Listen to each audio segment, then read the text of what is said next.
সকলোকে নমস্কাৰ জনাইছোঁ। ফুৰিবলৈ ওলাইছোঁ।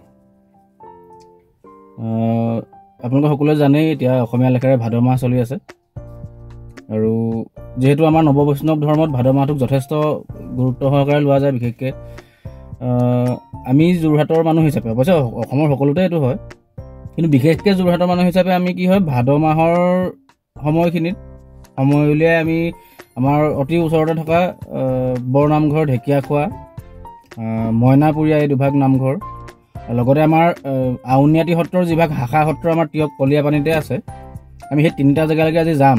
আচলতে আজি দেওবাৰ, ভাদ মাহৰ প্ৰথমটো দেওবাৰ আচলতে, সেইকাৰণে ওলাইছোঁ। আপোনালোকক দেখাম সকলোখিনি। আচলতে কথাটো কি হয়, এটা ধৰ্মীয় যিটো পৰিৱেশ তাতে সৃষ্টি হয়, যিসকলে আহিছে জানেই, বা নহাসকলে দেখিব বা আহিবলৈ ইচ্ছা প্ৰকাশ কৰিব, সেইধৰণে দেখুৱাই দিম। ওলাইছোঁ, ঘৰৰ পৰা ওলাইছোঁ আৰু এইফালে মই প্ৰায়খিনি ভিডিঅ' এইটো ঠাইৰ পৰাই আৰম্ভ কৰি আছোঁ। দুয়োটা ওলাইছোঁ, পেট্ৰল ভৰাই লৈছোঁ, গাড়ীখন অলপ কম হৈ আছিলে। এইটো কলীয়াপানীতে ওচৰতে। তাৰপিছত এতিয়া আমি যাম আৰু আপোনালোকক দেখাম গোটেইখিনি। এইফালে গাড়ী ঘোঁৰা চলি আছে, এইফালে যোৰহাটৰ দিশলৈ আমি আহিছোঁ। এতিয়া দেখাম। এয়া লাহদৈগড়ৰ পৰা সোমাইছোঁ আৰু আমি লাহদৈগড়ৰ পৰা সোমাই আহিছোঁ। অলপ দেখাই দিছোঁ আপোনালোকক। এইখন মূল তোৰণ, আমাৰ নৰসিংহ মহাপ্ৰভু খ্যাত মইনাপুৰীয়া নামঘৰ। মই মাজতে কৈ দিছোঁ, মই পঢ়িবলৈ পোৱা মতে বা জানিবলৈ পোৱা মতে মইন নামৰ এভাগ নদী আছিলে, বা এতিয়াও তাৰ মানে শেষৰ আছেগৈ আৰু এতিয়া নদীখন ইমান ডাঙৰকৈ নাই। সেই মইন নদীৰ পাৰতে হোৱা নামঘৰ ভাগ কাৰণে মইনাপুৰীয়া বুলি খ্যাত হ'ল। সেইটো মই জানিবলৈ পাইছিলোঁ বা পঢ়িবলৈ পাইছিলোঁ। তেনেধৰণে কথাটো আপোনালোকক জনাই দিছোঁ। এতিয়া এই ৰাস্তাটো মানে এইটো লাহদৈগড়ৰ চাৰিআলি, যিটো লাহদৈগড় চাৰিআলি, হয়তো নামটো আপোনালোকে জানিব। তাৰ পৰা আমাৰ শিৱসাগৰৰ দিশৰ পৰা আহোঁতে সোঁহাতে বা যোৰহাটৰ দিশৰ পৰা আহোঁতে বাওঁহাতে সোমাব লাগে। এইটোৱেই ৰাস্তাটো। মই ইতিমধ্যে তোৰণখন দেখালোৱে আপোনালোকক। এয়া আমি মূল তোৰণখনে সোমাইহে এতিয়া একেবাৰে নামঘৰ পোৱাৰ আগৰ যিভাগ তোৰণ, এই গাঁওখনৰ মানে য'ত নামঘৰ ভাগ আছে, সোমাই আহিছোঁ। এইখন তোৰণখন জয়গুৰু শংকৰ মইনাপুৰীয়া নামঘৰ লিখা আছে। এই ঠাইখিনিকো একচুৱেলি মইনাপুৰীয়া বুলিয়ে কয়, মই যিমানটো জানো, কাৰণ মই যিহেতু যোৰহাট জিলাৰে ল'ৰা।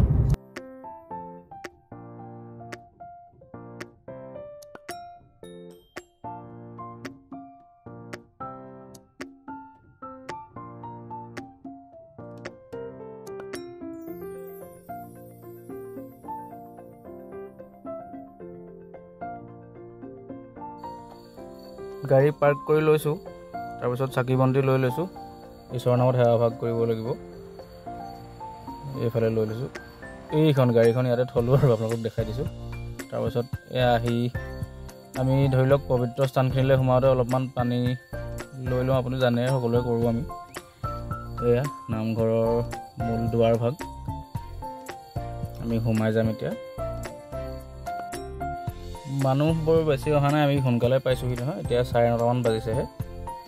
বৰ বেছি মানুহ অহা নাই, কিন্তু আজি সম্ভৱ হ'ব মানুহ চাগে দেই, বন্ধ বাৰু কৰিছে, হ'ব যেন লাগিছে। এয়া চাকি বন্তি দিয়া ঠাইলৈ সোমাই আহিছোঁ দেই। এইফালে আচলতে মইনাপুৰীয়া নামঘৰৰ বন্তি প্ৰজ্বলনৰ গৃহটো এইভাগ গৃহ আচলতে, ইয়াতে সেই ব্যৱস্থাটো আছে। এইখিনি অলপ খালী হৈ আছে আজি, লাহে এনেই সাধাৰণতে এইখিনি ঠাই সম্পূৰ্ণ হৈ থাকে। এতিয়া খালী আছে মানে মানুহ ইমান অহা নাই, সোনকালে আমি আহিলোঁ যিহেতু। এয়া আমি অলপ আগতে গাড়ীখন থৈ আহিলোঁ, কিন্তু তাতকৈও ওচৰ মানে নামঘৰৰ ওচৰৰ ফাললৈ এয়া এইবোৰ ঠাই আছে। আপোনালোকে আহিলে অলপ ওচৰতো থ'ব পাৰিব, কেতিয়াবা ঠাই থাকি যায়, কেতিয়াবা নাথাকে, তেনেকুৱা হয়। এই মইনাপুৰীয়া নামঘৰ ভাগত চাকি বন্তি জ্বলাই ওলালোঁ। কেইটামান বস্তু দেখাবলৈ বেয়া পালোঁ, যেনেকৈ চাকি বন্তি জ্বলাওঁতেতো ধৰি লওক দেখাই থকা নহ'ল, কাৰণ ঈশ্বৰৰ নামত কিবা এটা বা সেৱা ভাগ কৰিলোঁ। বাহিৰতে খোজনীয়া মানুহ দুজনমান বহি আছিলে, তেওঁলোককো সামৰ্থ্য অনুযায়ী কিবা এটা দিলোঁ। সেইবোৰ ভিডিঅ' চিডিঅ' কৰা নাই, বেয়াও লাগে অকণমান। তথাপিও কথাটো জনাই দিছোঁ, আপোনালোকেও যাৰ ইচ্ছা বা যাৰ সামৰ্থ্য আছে কিবা এটা পাৰিলে দি যাব, কাৰণ খোজনীয়া মগনীয়া কাম সাধাৰণতে মানুহে ফূৰ্তিটো নকৰে আৰু জানেই, কিবা এটা হয়তো পৰিস্থিতিয়ে কৰিছে চাগে। এতিয়া আমি যাম ঢেকীয়াখোৱালৈ। কৈছোঁ কথাখিনি এইকাৰণে আমি ঢেকীয়াখোৱালৈ মূল ৰাস্তাইদি নাযাওঁগৈ, ইয়াতকৈ শ্বৰ্টকাট এটা আছে সেইফালে যাম। মূল ৰাস্তাটো আমি ৰাস্তালৈ ওলাইহে দেখামগৈ, আমি শ্বৰ্টকাটটোৱে যাম। মানে কথাটো এইটোৱে যে যোৰহাটৰ ফালৰ পৰা যেতিয়া কোনোবা আহে নহয় মইনাপুৰীয়াত সোমাই তাৰ ভিতৰুৱা ৰাস্তা ইয়াতে ঢেকীয়াখোল ওলাবগৈ পাৰি। মই জানো আগৰ পৰা ইয়াতে গৈছোঁ মেলিছোঁ কাৰণে, আপোনালোকেও পাৰিব। তাৰপাছত আমি তাত দেখামগৈ।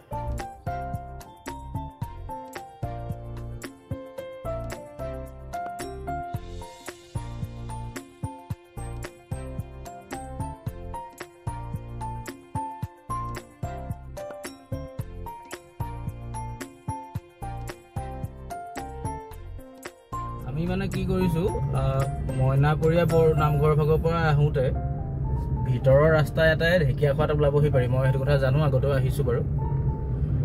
যিহেতু আমাৰ ঘৰৰ ফালে আমি উভতি আহি আছোঁ এতিয়া বৰ্তমান, গতিকে মইনাপুৰীয়া নামঘৰৰ পৰা ঢেকীয়াখোৱা বৰ নামঘৰত সোমাম, তাৰপাছত সেই কলীয়াপানী আউনীআটী সত্ৰত সোমাম, তাৰপাছত ঘৰলৈ যামগৈ। সেইকাৰণে এই ভিতৰতেই গুচি আহিলোঁ। সেইটো কাৰণে আপোনালোককো দেখাইছোঁ।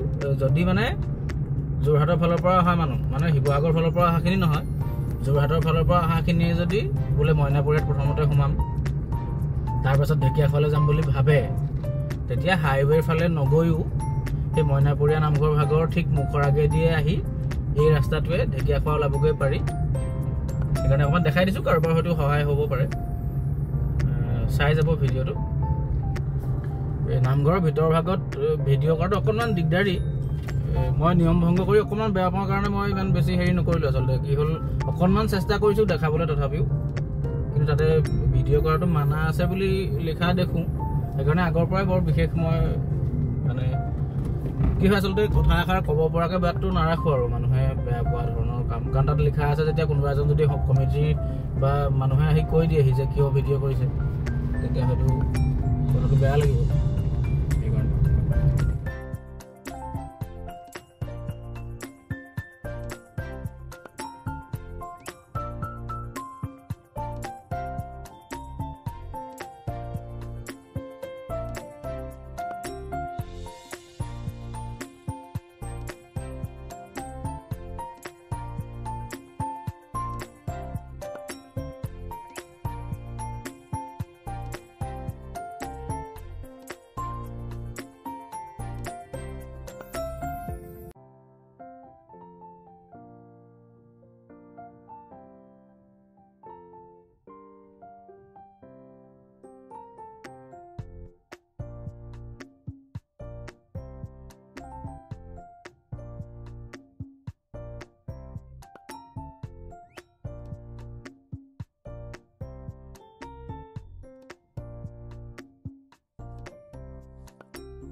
এতিয়া আমি ঢেকীয়াখোৱা বৰ নামঘৰৰ নিচে কাষ পাইছোঁহি। আচলতে সেই ভিতৰৰ ৰাস্তাটোৱেদি আহিলোঁ, আপোনালোকক দেখাই দিছোঁ নহয় ৰাস্তাটো, সেইফালে আহিব পাৰিব। এই বহুতখিনি মানুহৰ আমি গাড়ীবোৰ দেখি অনুমান কৰিছোঁ এই ঢেকীয়াখোৱাৰ পৰাও চাগে সেই মইনাপুৰীয়া নামঘৰলৈ গুচি গৈছে নেকি ভিতৰৰ ৰাস্তাটোৱে। বহুতখিনি গাড়ী আমি পাৰ হৈ আহিছোঁ। এতিয়া আমি সেই পাইছোঁ সেই কানাড়া বেংকটোত পালোঁহি, ঢেকীয়াখোৱা শাখা। গাড়ী ৰখোৱা দেখিছোঁ। অ'কে, এতিয়া অলপমান আমি গাড়ীখন ৰখাই লৈ বাকীখিনি দেখাম।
ঢেকীয়াখোৱা বৰনামঘৰৰ পৰা আমি এতিয়া ওলাই আহিছোঁ। কথা ক'লেতো শেষেই নহয়, কাৰণ আমাৰ অসমীয়া জাতিৰ প্ৰাণৰো আপোন বৰনামঘৰ ঢেকীয়াখোৱা। আচলতে কথাটো কি হ'ল, কথাখিনি ক'বলৈ মন গ'ল কাৰণে কৈছোঁ। বহুতে জানে, বহুতে হয়তো নাজানিবও পাৰে। একেবাৰে প্ৰথম কথাটোকে মই ক'বলৈ বিচাৰিছোঁ যে ইয়াত আমাৰ এইভাগ বৰনামঘৰত যিভাগ অক্ষয় বন্তি, অৰ্থাৎ আমাৰ মহাপুৰুষ মাধৱদেৱ গুৰুজনাই যেতিয়াতে সেই বন্তি গছি আৰম্ভ কৰিছিলে, জ্বলাইছিলে, তাৰ পৰা আজিলৈকে একেৰাহে কোনো ধৰণৰ বিৰতি নোহোৱাকৈ একেৰাহে তেতিয়াৰ পৰা আজিলৈকে এগছ বন্তি জ্বলি আছে। সেইখিনি দেখুৱাটো অকণমান দিগদাৰী, কাৰণ একেবাৰে সেই মূল ভাগ গৃহভাগলৈ আমাক নিদিয়ে যাবলৈ, নহ'ব মানে। গতিকে কথা হ'ল কি, মূল বন্তিভাগ দেখুৱাটো সম্ভৱ নহয়, কাৰণ তালৈকে সকলো মানুহতো সোমাব নোৱাৰে, আৰু দ্বিতীয়তে ভিডিঅ' কৰাও তেনেকুৱা একো মানে, আৰু আজিৰ পৰিস্থিতিটো আৰু নোৱাৰি। তাৰমানে আজি ভাদ মাহৰ প্ৰথমটো দেওবাৰ পৰিছে, মানুহৰ সংখ্যাত আপোনালোকে দেখিছে, মই ভিডিঅ'ত ইতিমধ্যে দেখাইছোঁ, যথেষ্ট ভিৰ। আমাৰ যিসকল ধৰ্মৰ প্ৰতি আস্থা থকা ব্যক্তি, জাতি বৰ্ণ নিৰ্বিশেষে সকলোখিনি আহিছে।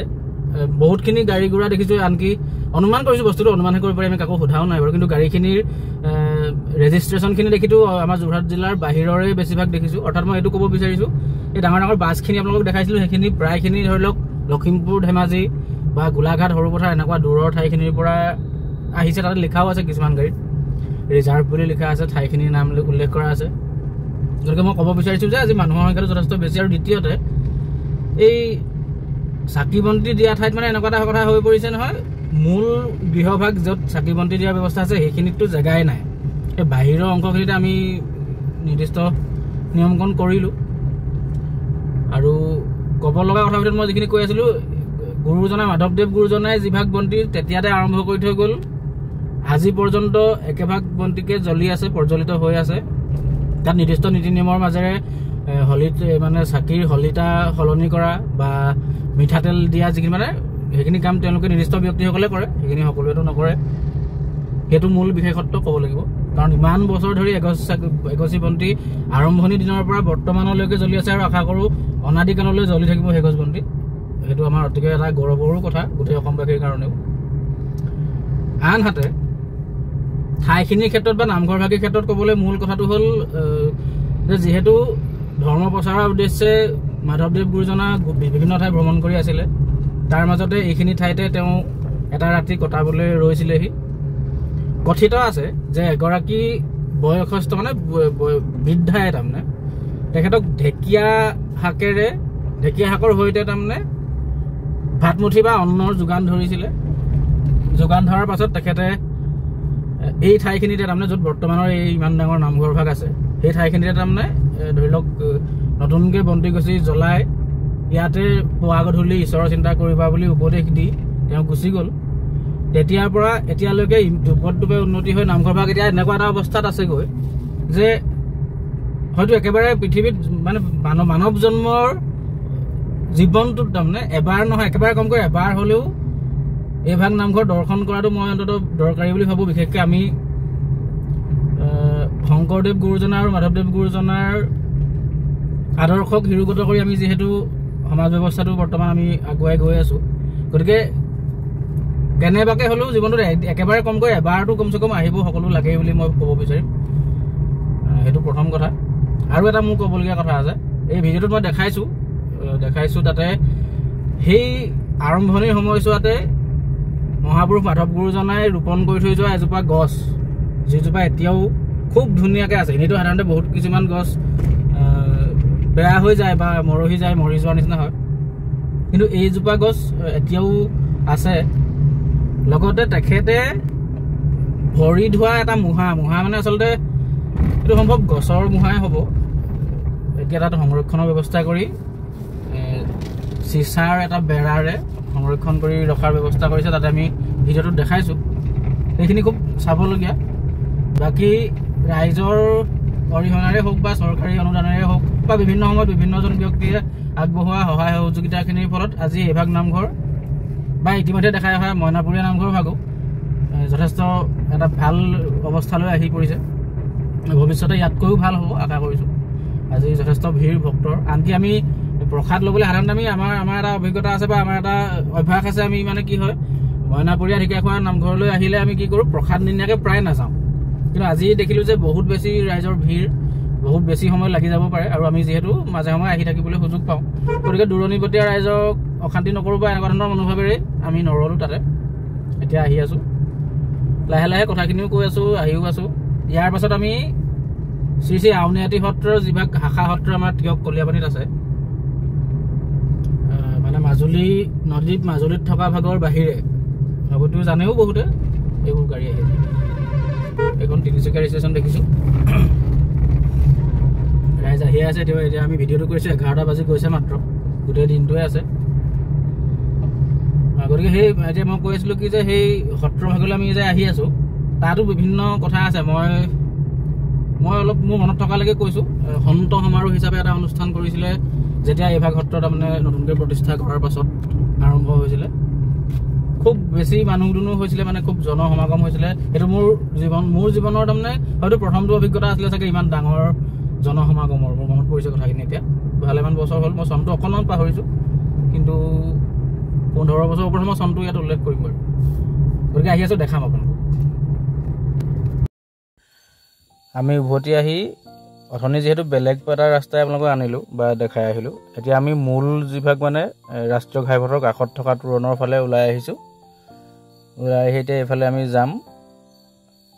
আমি এতিয়া ইয়াৰ পৰা যাম এয়া, আপোনালোকে দেখিছেনে, কলীয়াপানী আউনীআটী শাখা সত্ৰ। মই শাখা শব্দটো ব্যৱহাৰ এইকাৰণে কৰিছোঁ, তাৰমানে মাজুলীত যিহেতু ইয়াৰে অন্য এভাগ সত্ৰ ইতিমধ্যে আছেই, এইভাগ পাছত প্ৰতিষ্ঠা, আচলতে সেইকাৰণে কৈ আছোঁ। চাওঁ আহক।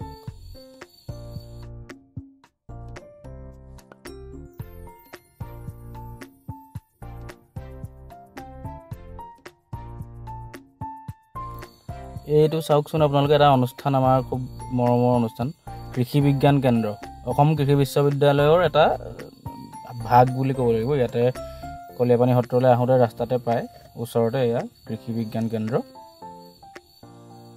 পাই আহিছোঁ আমি।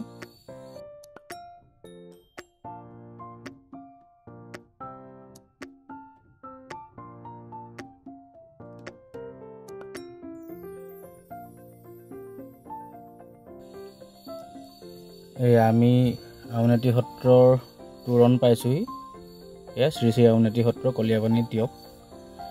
আপোনালোকেও আহিব কেতিয়াবা। ইয়াতো ৰাইজৰ সমাগম দেখিছোঁ অলপমান। তাতে বন্ধ বাৰ, ভাদ মাহৰ প্ৰথমটো দেওবাৰ, গতিকে ৰাইজৰ মানে সমাগম হৈছে চাগে। এয়া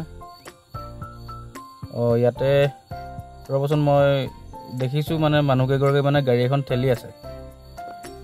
সেইটো কিবা দিগদাৰী হৈছে চাগে, মই ৰৈ চাই লৈছোঁ ৰ'ব। আচলতে গাড়ী এখন অকণমান ফচি গৈছিলে ঠাইখিনিত, অকণমান সহায় কৰি দিলোঁ, তেওঁলোকেও ভাল পাইছে বাৰু। গাড়ীখন পাৰ্ক কৰি লৈ আহিছোঁ আৰু এতিয়া এইফালে অন্য এখনো তোৰণ আছে, শ্ৰী শ্ৰী গোবিন্দ শ্ৰী আউনীআটী সত্ৰ। এইখিনিতে মেলা আছে। মেলা মানে আচলতে কি হয়, এইখিনি স্থায়ী দোকান নহয়। ইয়াতে ভাদ মাহ বুলি বিশেষকৈ চাকি বন্তি এয়া আমিও ল'বলৈ লৈছোঁ। এইখন বাটচৰা এভাগ, ইয়াতো বন্তি প্ৰজ্বলন কৰি যাব লাগিব। এয়া আহিছোঁ আমি। ৰাইজৰ সংখ্যা অলপ তাকৰ হৈ আছে এতিয়া, আগবেলাতে কাৰণে চাগে, আৰু আহিব। আমিও নিজৰ পৰিয়ালটোৰ কুশল কামনা কৰি বন্তি প্ৰজ্বলন কৰিছোঁ। এয়া ধূপ জ্বলাইছে। ঠিক আছে, অ'কে। এইখিনি চাওকচোন আপোনালোকে, মই দেখাইছোঁ ইয়াত এজন ব্যক্তিৰ বিশেষত এটা পৰিয়ালৰ নাম ইয়াত উল্লেখ আছে। তেখেতসকলে তাৰমানে এই সত্ৰভাগলৈ বিশেষ কিবা অনুদান আগবঢ়াই ৰাখিছে। ইয়াতে নাম কীৰ্তন চলি আছে। ঠিক আছে, আৰু দেখাই আছোঁ আপোনালোকক। এইফালে চাওক, এই মূল গা ঘৰটো। এইফালে ইয়াতে ৱালত মানে মুখা শিল্পৰ এটা আছে কিছুমান। লগতে এয়া মূল কীৰ্তন ঘৰ ভাগত অলপমান দেখাই দিছোঁ আপোনালোকক, বৰ ভালকৈ হোৱা নাই। লগতে সত্ৰৰ চাৰিওফালে বুলিয়ে ক'ব লাগিব, ৱালখিনিত বেৰত তাৰমানে বিভিন্ন ধৰণৰ প্ৰতিমূৰ্তি বা ভাস্কৰ্য শিল্প ইয়াতে খোদিত কৰা আছে। এইভাগ সমুদ্ৰ মন্থনৰ দৃশ্য এয়া খুব সুন্দৰকৈ কৰি ৰাখিছে। তাৰ পাছত এইভাগ বিশ্বৰূপ, আমাৰ শ্ৰীকৃষ্ণই বিশ্বৰূপ দেখাইছিলে যে, আপোনালোকে জানেই চাগে কাহিনীটো। তাৰে এটা সময়খিনি ইয়াতে খোদিত কৰিছে। ইয়াত আছে গীতা দৰ্শন। অৰ্জুনক শ্ৰীকৃষ্ণই যিহেতু মহাভাৰতৰ মাজৰ সেইখিনি কথা আপোনালোকে জানে, গীতা দৰ্শনৰ সময়খিনি। এইভাগ আছে নৈমিষাৰণ্য। খুব ধুনীয়াকৈ আচলতে ভাল লাগিছে কথাটো, শিলতে কাটি ৰাখিছে, ভাল লাগিছে, আপোনালোকে চাব। এইফালে এইখিনি প্ৰাকৃতিক মনোমোহা খুব এটা নিৰিবিলি পৰিৱেশ বৰ্তমান। অৱশ্যে নাম কীৰ্তন চলি আছে তথাপিও। এইফালে অলপ দেখাই দিছোঁ আপোনালোকক। ইয়াতে মানে ভাদ মাহৰ উপলক্ষে দিহা নামৰ প্ৰতিযোগিতা চলি আছে, মই গম পাওঁ কথাটো। এই দলটো মই তেওঁলোকৰ কথা বতৰাখিনি শুনি গম পাইছোঁ, তেওঁলোকেও সেই প্ৰতিযোগিতাত অংশগ্ৰহণ কৰিবলৈকে আহিছে।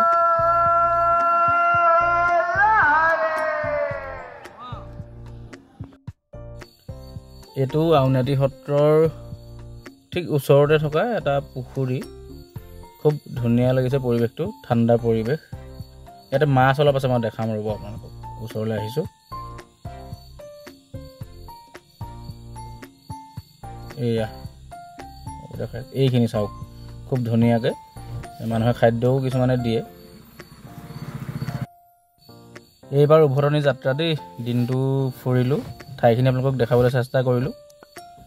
উভতনি যাত্ৰা এয়া, আকৌ ঘূৰি আহি মূল তোৰণ পাইছোঁহি সত্ৰৰ। অলপমান ওলোটা ফালে যাম, মই আপোনালোকক কিবা এটা দেখাম আচলতে। কিবা মানে সত্ৰৰ বাউণ্ডেৰীৰ ৱালত, চাৰিসীমাৰ বেৰখিনিত বিশেষ ধৰণৰ কিছুমান কথা আচলতে খোদিত কৰা আছে, যিখিনি মই খুব দেখাবলগীয়া বুলি ভাবিছোঁ আচলতে। সেইকাৰণে এইফালে আহিছোঁ। এয়া বৰফ খাই লৈছোঁ অলপমান, আইচক্ৰীম। চাওক, এইখিনিকে দেখাবলৈকে মই ওলোটা ফালে অলপমান আহিলোঁ। এই ৱালত এইখিনি লিখা আছে, সকলো অভিজ্ঞতাই শিক্ষা, বা তেনেকুৱা ধৰণৰ বিভিন্ন ধৰণৰ। মই খুব ভাল পাওঁ এইখিনি। আগতে মই নিজে দেখিছোঁ, আপোনালোকে দেখাৰ সুবিধা অনুযায়ী মই চেষ্টা কৰিছোঁ, ভাল লাগে এইখিনি। এইখিনি গোটেইখিনি ভালকৈ দেখাবলৈ অকণমান দিগদাৰীও হয়, পাছত গাড়ীও আহি আছে, মই সেইকাৰণে বৰ লাহে লাহে আহিবলৈ দিগদাৰ, অন্যৰ দিগদাৰী কৰিব নোৱাৰি। ঠিক আছে, মই এটা বিশেষ বস্তু দেখাম। এইটো নতুন বিল্ডিং এটা বনাই আছিলে, তাৰ বাহিৰে মই অন্য এটা বস্তু দেখাম আপোনালোকক। মই উভতি আহিছোঁ আকৌ আগৰ ৰাস্তাই। ৰ'ব, আহি পাম এতিয়া। মই নতুন বস্তু এটা দেখাম, যিটো আমাৰ কাৰণে খুব গুৰুত্বপূৰ্ণ বুলিও ক'ব লাগিব, আৰু এটা গৌৰৱৰ বিষয়বস্তু। এয়া আহি পাইছোঁহি, অসম মহিলা বিশ্ববিদ্যালয়, টিয়ক, যোৰহাট। মানে অসমৰ যিখন মহিলা বিশ্ববিদ্যালয় আপোনালোকে জানেই, একমাত্ৰ। আচলতে যোৰহাটৰ ৰৰৈয়া ফালে বৰ্তমানত আছে, কিন্তু স্থায়ী হিচাপে ইয়াতে তাৰমানে নিৰ্মাণ কৰি থকা হৈছে, ইতিমধ্যে সম্পূৰ্ণও হৈছে বাৰু।